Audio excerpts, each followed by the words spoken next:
Welcome everybody. Thank you for coming to our lecture today. I'd like to introduce our guest speaker, Tim Hudson.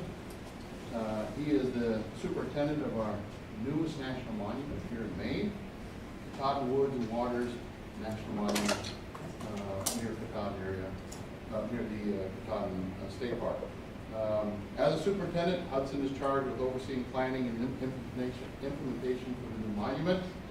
The land was already being managed by Quimby's nonprofit foundation, Elliotville Plantation, as a recreation area, but has few facilities for visitors.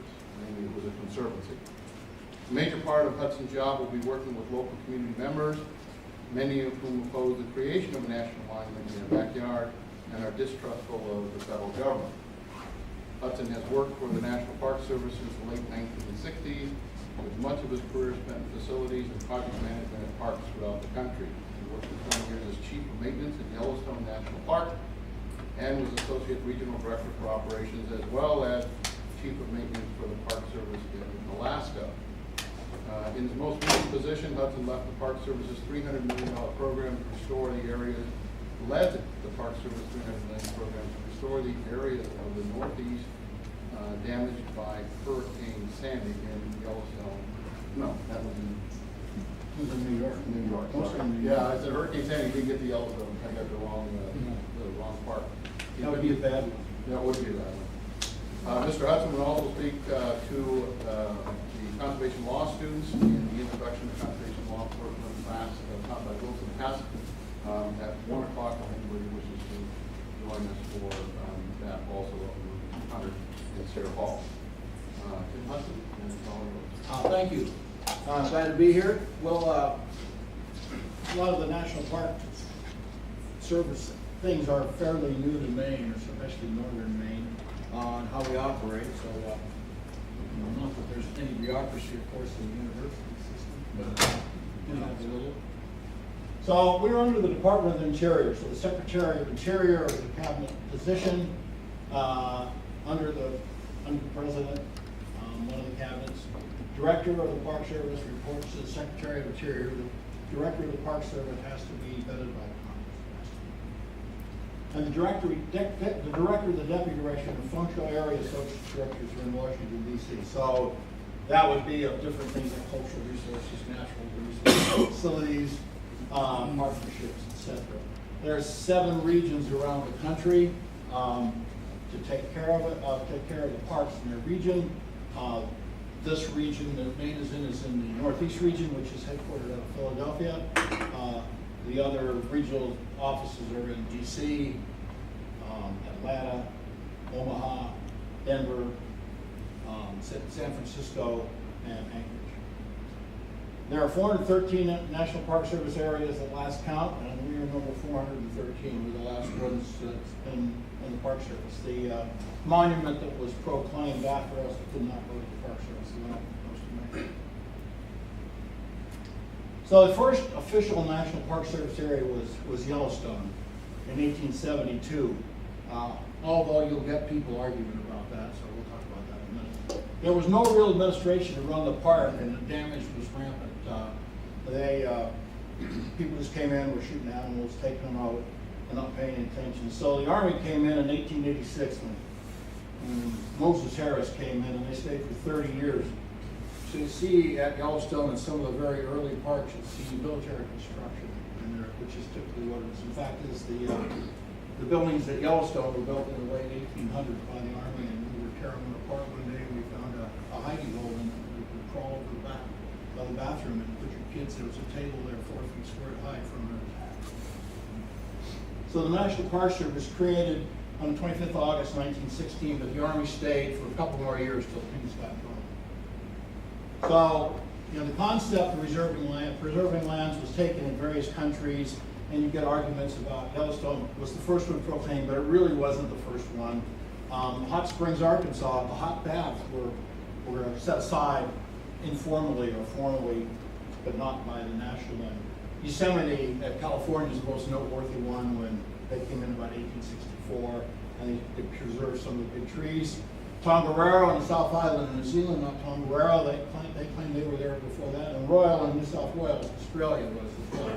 So, nothing's ever clear. Yellowstone was established in 1872 for the, quote, pleasure and grounds with minimum enjoyment of the people, and placed under the Secretary of the Interior. Then you had the other parks come in, which Yosemite's not on that list, but these parks came in, Sequoia, Mount Rainier, Crater Lake, the big eastern parks. And they typically partnered, even back then, you see the Railroad Administration, many of the hotels and the visitors were brought in by railroad. The railroads actually built the hotels and had a captive audience when they came in at the time. In Yellowstone, they came on big stages, and then there was a tent, the Wiley Way, that was tents, then there was the lowest of the low, the sagebrush, the campers, that the people from the railroads just named and looked down their noses. So anyway, so the big hotel, like the Main Glacier Hotel down there on the left, that was built by the railroad. And the Antiquities Act, which would come into play here in 1906, Teddy Roosevelt, who basically got, as you'll see here later, got a lot of his, one of his many epiphany moments was actually in the Katahdin area when he climbed Mount Katahdin and he lost his shoe, as the story goes, crossing the Masada. If you find it, it's like snow. So they could proclaim monuments in order to preserve prehistoric, historic, and other properties. And nearly a quarter of all the units in the Park Service originated in whole or in part from the Antiquities Act. And they can only proclaim national monuments. And that's all they can be proclaimed.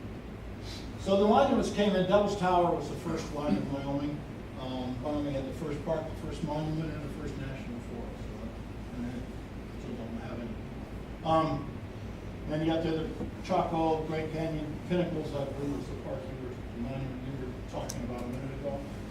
They were overseen by the War Department, the Terrier's General Land Office, because in 1906, when the Antiquities Act was signed, the Park Service did not exist.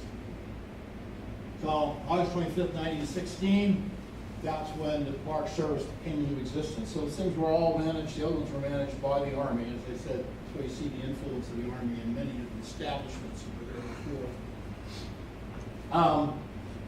This is a key piece. The Organic Act came in, leave them unimpaired for the enjoyment of future generations. And that unimpaired word, we're not going to go into it today, but that word unimpaired has many meanings, and the definition of unimpaired is not the same in everyone's eyes. In the Preservation Act of 1935, this is historic structures. There's 75 of them were added to the system from 1933 to 1964. So a lot of historic sites came out of this.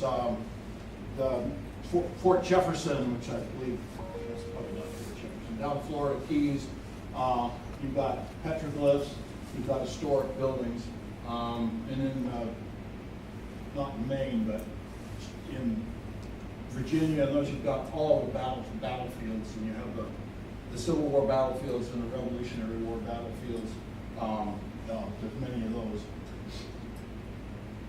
So the origin of Katahdin Woods and Waters. Roxanne Quimby, who was the founder of Burt's Bees, and you probably know about her, she was actually, when all this happened, she actually was living down in Penobscot, or actually Scottsdale County, without running water in her house for a while. Anyway, she sold Burt's Bees. She began acquiring available properties in the Katahdin region in the 1990s. As said, with the Elliotsville Plantations, their nonprofit. They acquired 13 parcels over time, and those parcels are shown on the map. There are 13 different blocks in there, which has 13 different deeds, 13 different covenants. Which is an interesting way to know. So they donated the parcels to the Department of Interior this August, and on the 24th of August, the President proclaimed through the Antiquities Act as the 413th unit. EPI with it also gave a gift of $20 million for an endowment to operate or enhance the operation of the monument. So here is the monument. And when those deeds came in, they came in with, like I said, with different covenant. So right now, anything in the dark and the green, hunting is specifically allowed in those areas. No bear baiting, and no trapping in these 3 blocks. This block is called the Hunt Farm, which is almost, Hunt Farm is a historical farm. Got some pictures of some of that, where they started off growing food for the river drivers and supporting the logging operation. And then by the 1840s and 1850s, they had the well-heeled coming from downstate Boston because this was the main route up to Katahdin at the time, was up the Wasatch Stream right here in the old Keith half, which is that's some of the pictures of some of that. But this parcel here has a conservation easement on it, so it does not allow bear baiting, as the state conservation easement, and we don't allow, none of them allow chase dogs either. Bird dogs are fine, but not chase dogs. This section here also has, allows ATVs and it allows traffic. The other part that came with it was an access agreement, an access for snowmobiles. And if I call them snow machines, please, just do the same thing. Different parts of the country call them different things. Where I came from, the snow machines, you never heard the word snowmobile. Anyway, this section here also allows snowmobiles, as do these green sections. And that's to make, this goes down to Millinocket. So this is basically the north-south trail. This is actually ITS 85, which I believe shows up here in Fort Kent. I'm not sadly mistaken. So this is the main route up, and the key points of the snowmobile trail are the bridge right here, the Whetstone Bridge,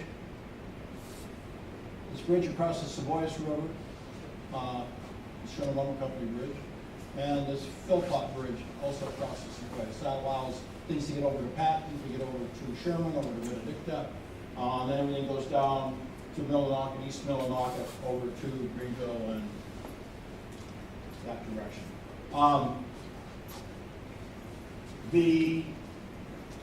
The loop road, so we have a loop road that goes through here. All these roads are private. There's no public roads in the monument at all. These are all private roads. And in the deeds, there are various access, we have various access rights. The ones that we have the most rights, the rights to bring people in are this road here, and this road here, and we bring a lot of people in. It crosses Baxter for a little piece there. This is up to Matgammon. And so this is the way we bring people up to Grindstone and bring them in here over the road. So these roads are public, are private. And there's other rights even on this road.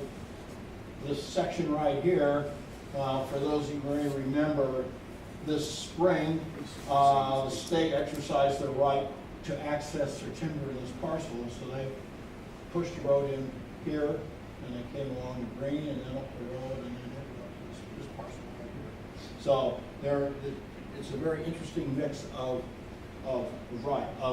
private roads that are, and the history of Maine of allowing public use of private roads is very unusual in the country. So historically, what you have to have to become a monument, you have to meet certain criteria of values. This is heavily used by the Penobscot on the east branch of Savoyas and Woonsocket. This is the monument line. For those who are familiar with their history in Maine, there's the monument line that went across east to west across the state. It goes right through the monument. This is an 1830s monument line marker, and we're actually have found pieces. People have found pieces of that line. You have a lot of early logging on the east branch of the Penobscot. You may remember in your logging history is that to get more water in the east branch, they actually took water out of the St. John drainage, and the Tilos cut in, and that water still comes down the east branch of the Penobscot. Peter David Thoreau was here a couple of times. When we had his camps and his writings, he again was. That's him on the left. Those are other people there on the right.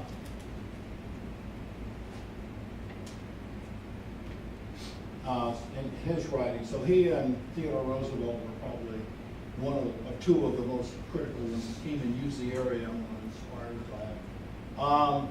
Here's Theodore Roosevelt with William Sewell and Nadeau. They're getting ready to climb. Percival Baxter, Baxter State Park, he came up an expedition to Katahdin in the 20s, so he has a history on that side as well.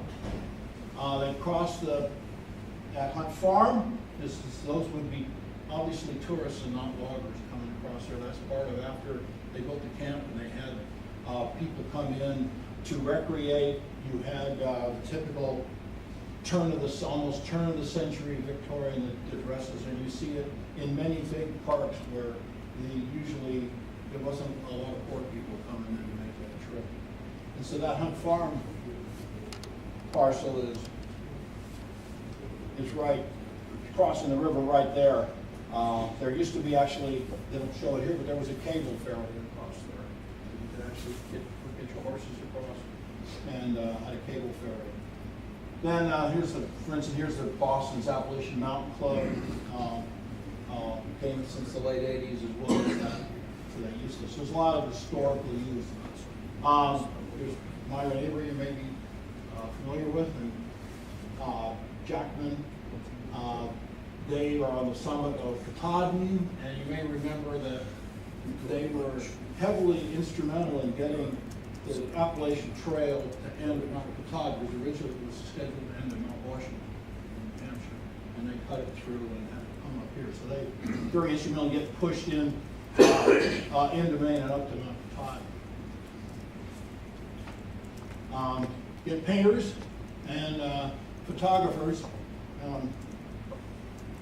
It's you had to know what you're doing to sit in that log jam like that. That's all I can say. And it pursued by church. And then Don Fendler. So most of you, if you're from Maine, know the story of Don Fendler coming out of the wilderness after 9 days or whatever it was. He was actually spotted. They saw him from. There's a camp right here. There's one called Lumpasoo Camp, which is now in the monument. We have the buildings. The buildings were not. None of the buildings there now are the ones there when Don Fendler came out. As is typical of many buildings in this part of the country, they seem to have fires about every so often. A lot of them burn down. But from the porch of that, what was then a sporting lodge, they spotted him because he came down the Wasatch stream here, and they spotted him across the stream, across the East Branch, waving his arms, and that's where they went and got him, and that's where he was found. So, what we have in here, and we'll show some shots of it. We come in here and we graded this road so you can get a passenger car over it.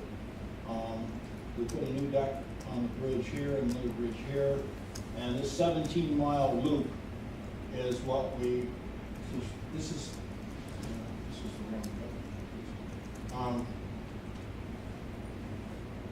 Patton, Sherman's right about here. East Medway is down here. This is the grindstone. This is 11. Comes up and hits. It makes a big turn right by Old Stacyville, and you go in going this way. It's about 5.5 miles to here, and it's about another 3 miles to the loop. And there you can get good views of the mountains. There's short walks on it. Before the monument was proclaimed, Elliottsville was getting about 5.5 cars a day in there, and as soon as it was proclaimed, we jumped up we tripled that, not that those are big numbers, to 18. And then our peak this year was actually the week around Columbus Day, when we had an average of 35 cars a day. And there's still roads used for timber harvest. They're harvesting right now, right on the boundary here, and they're harvesting right down in here. So really cognizant of trying to keep everything safe for everybody, and let the timber industry do their job, and let people come in and not have conflicts. We did not have any accidents at all that I know of, so that's good, but that's part of making this work. These areas up here are usually, what we're seeing in here is the heavy recreation users, somebody, the kayakers, the canoers, the hunters. We don't see that many. Most of the visitors that are coming in off of 95, the ones we see there going through, are doing the drive. Like this road here, that's a skid trail. You want to take your Prius down there, but you wouldn't have any oil. This area here is like right in a couple of weeks ago. This was cut pretty well, about 6-7 years ago. It's really good bird hunting in here. And then we have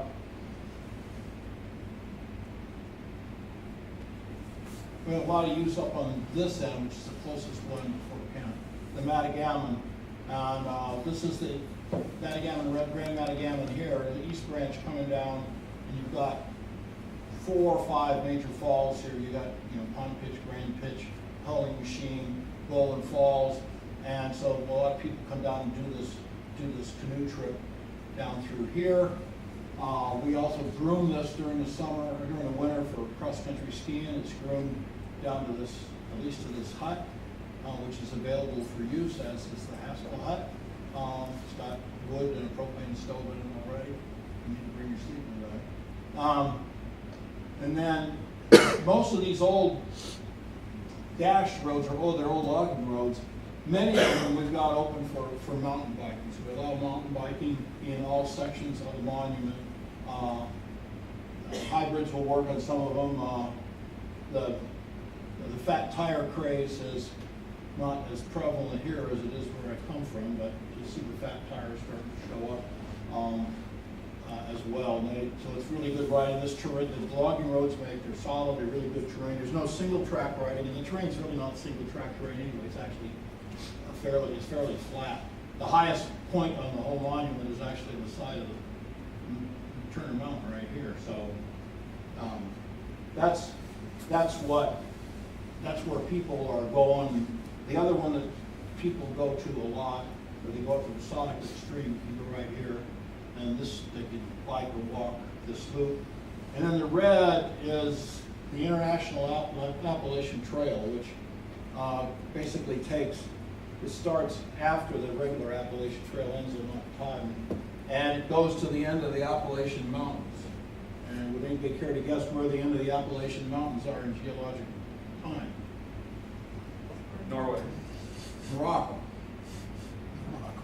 Evidently, when Pangea broke apart, part of the mountains split and went down to Morocco. So this trail goes up and heads out, goes over to Mount Chase, and it works its way up, and it actually crosses and goes into New Brunswick at Fort Fairfield. And then it goes up to PEI, it goes to Newfoundland, it goes to Nova Scotia, Greenland, and it does go to Norway, and it does, but anyway, it works its way down. So this is fairly interesting. I don't know that it's well known, but this is, so they've got shelters in here that they built for the International Appalachian Trail. That trail's probably gonna not start here anymore. Next year it's probably gonna start at this end of Baxter, but the rest of it's all the same. So we've got wildlife, this was, the ones with the links are pretty,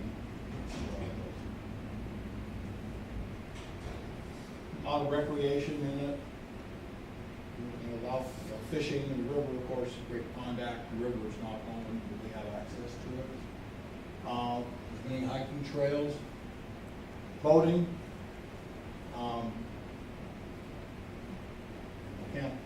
traditional camping. Like I said, biking, you'll see those are just straight mountain bikes. Hunting, we do allow hunting, and that was, I think, on that one side. Here's part of the Groom Trail up in that north end of the Matagammon.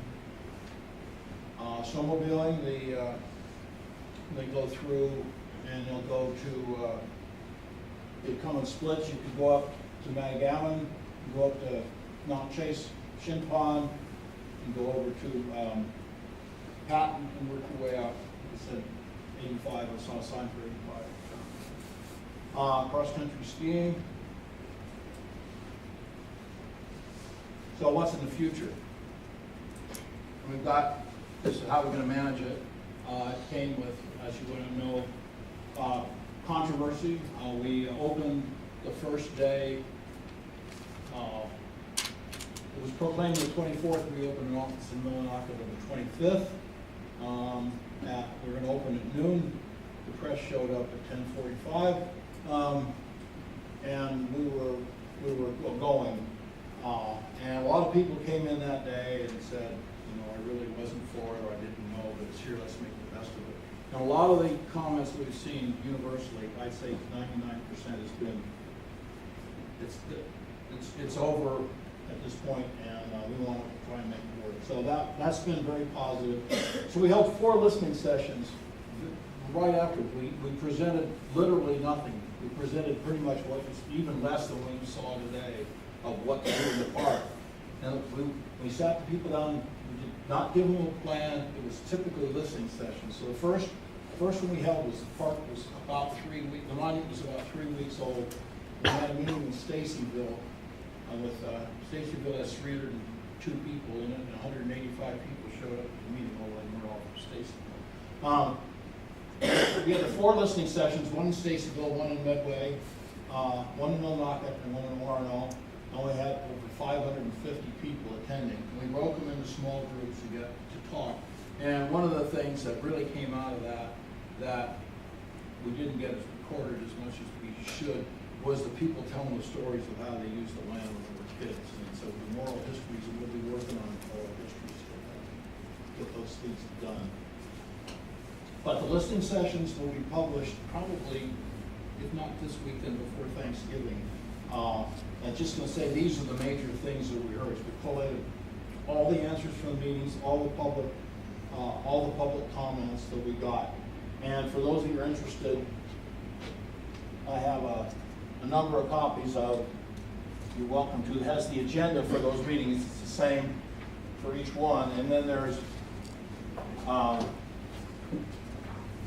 questions, and there's some questions and answers, and you can use the questions and answers of what you expect. So you're welcome to take that. That's the process. And we will collate those, and we're going to pick out where we're going to, big ticket items, people, common thoughts, and more focus on the next meetings. We're not going to hold those till after the first of the year, because if you try and do anything between Thanksgiving and Christmas, it usually doesn't get done very good. A lot of people don't have trouble showing up. So those topics are coming out. We've been interacting with the schools as well. So, you know, here's just some, you know, photos of the monument. This is a lookout on Daisy that was rebuilt. Here's the Todd in the clouds there.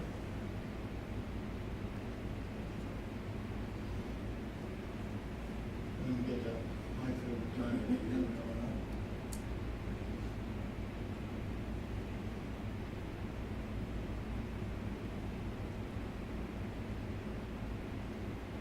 We talked about the I-18.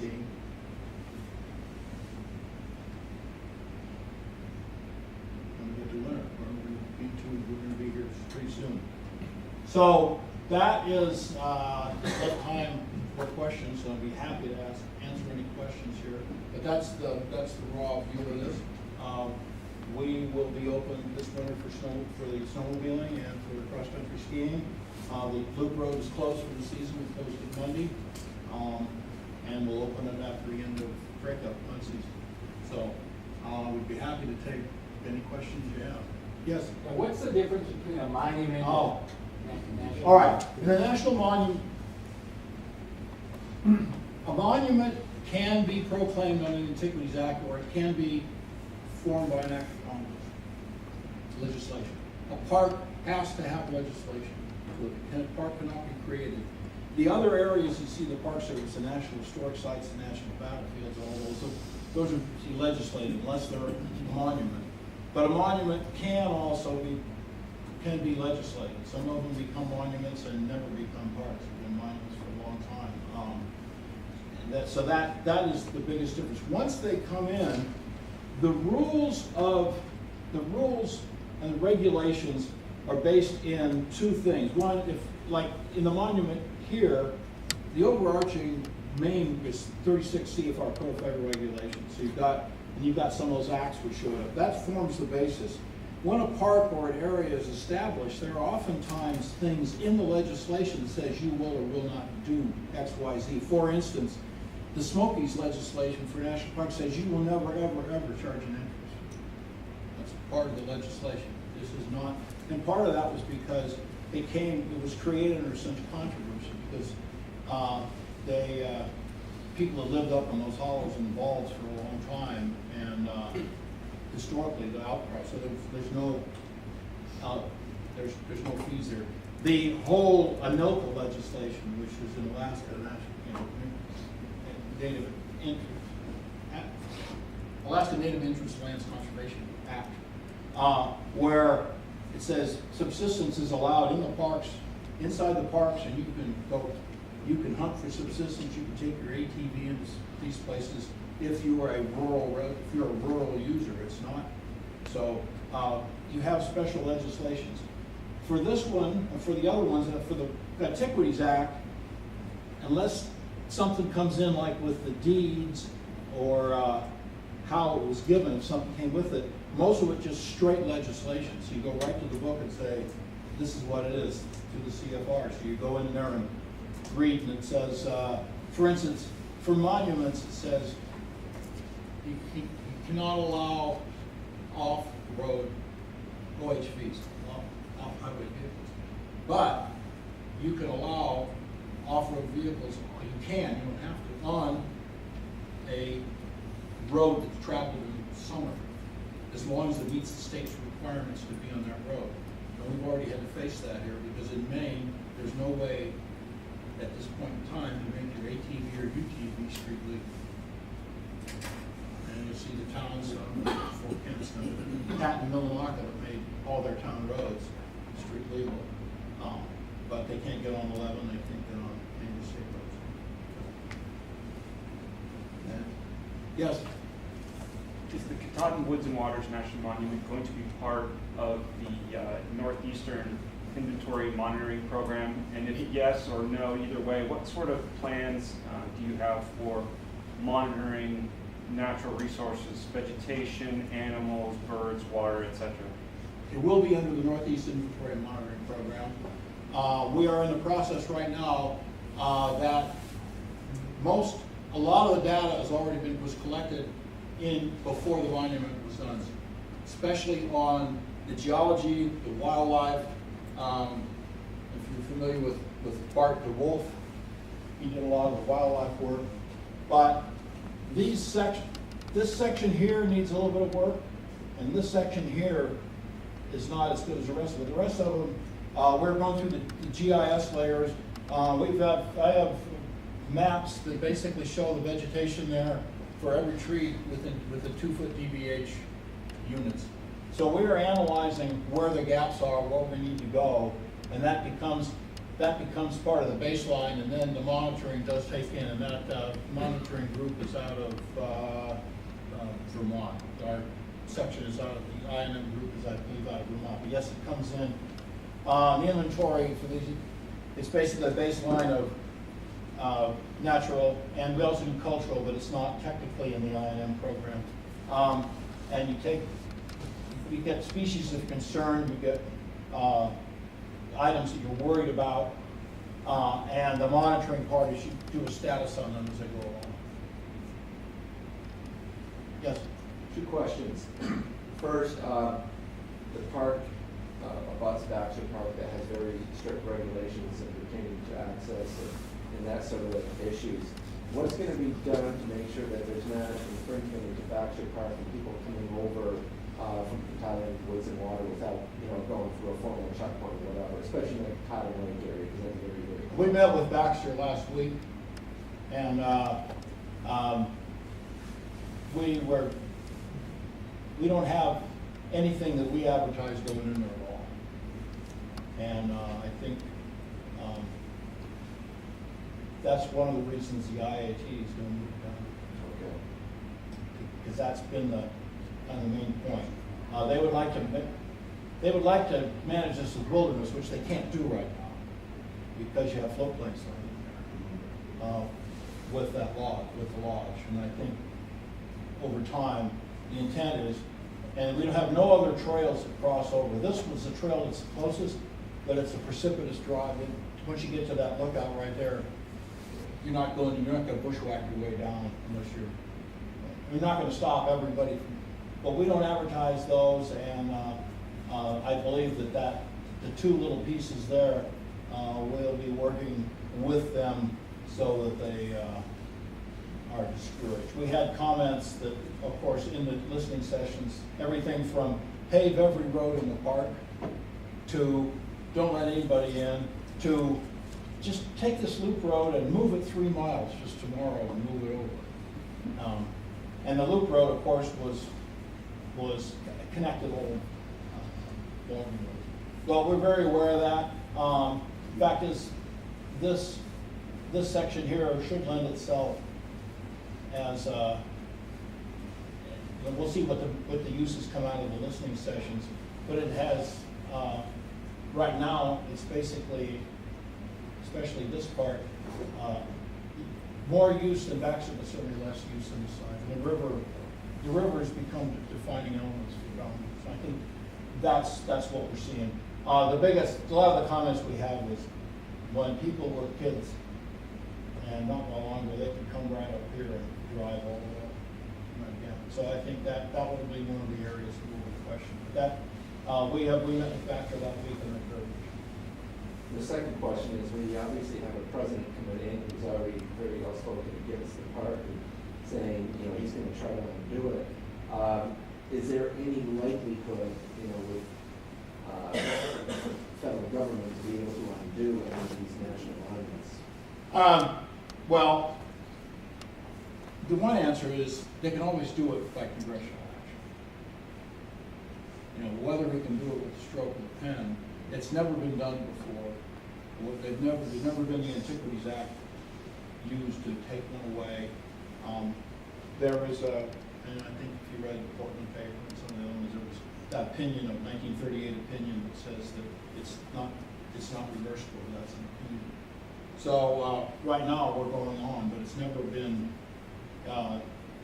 That opinion basically states that it's like somebody creating a trust. You can't go take it back. You can create, but you can't abolish.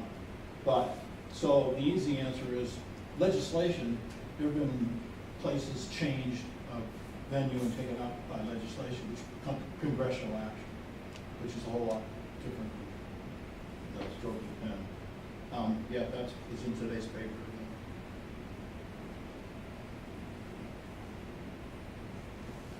Yes. What short-term and long-term infrastructure plans do you have? Visitor center, lodging, campground, those type of things. Can you comment on that? Yeah.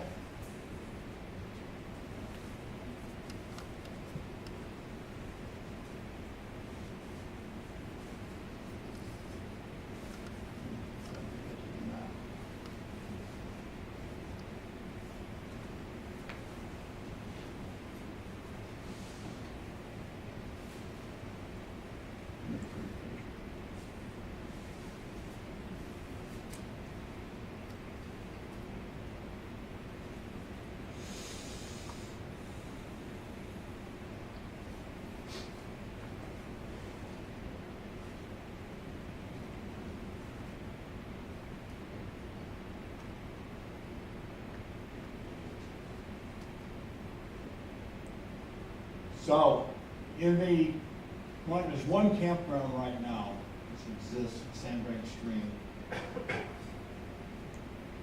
And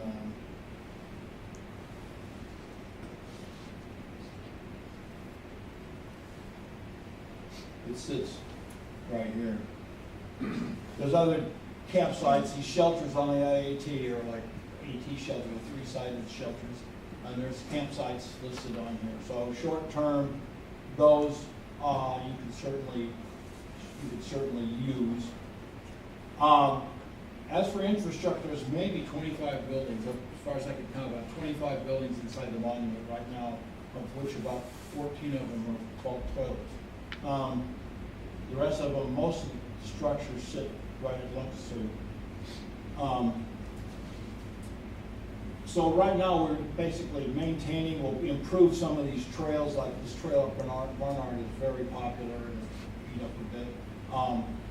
And work at the campgrounds, actually in an old gravel pits and some tent pads will probably be in the works for us in the very near future.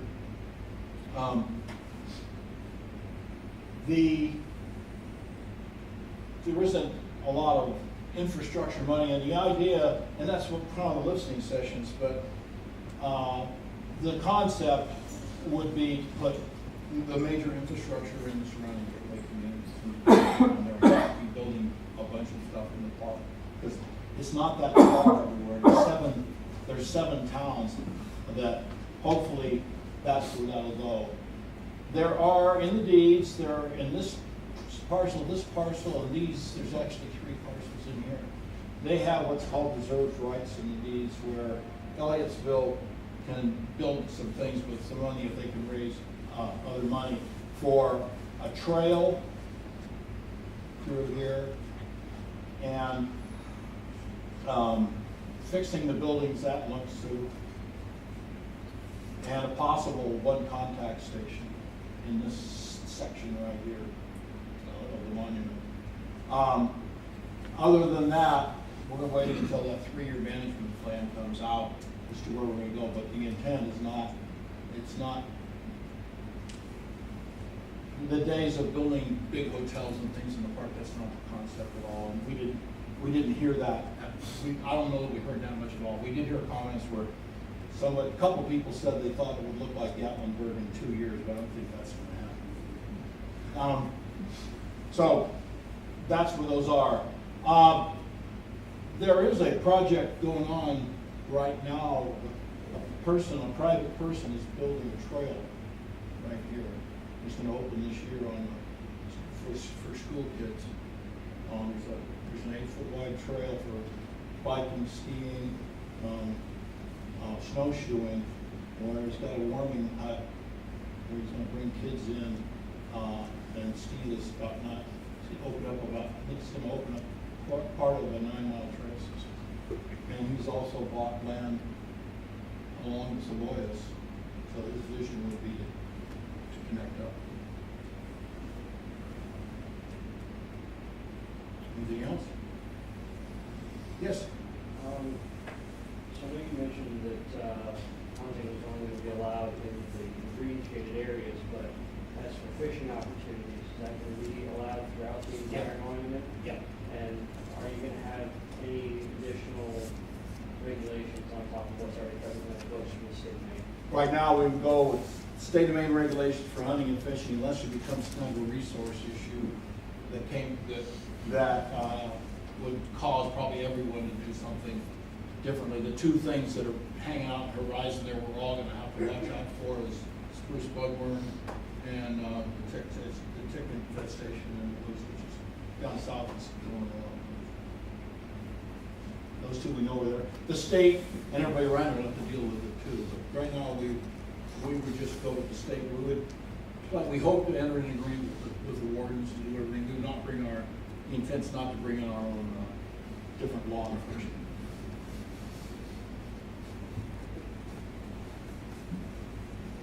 Well, thank you.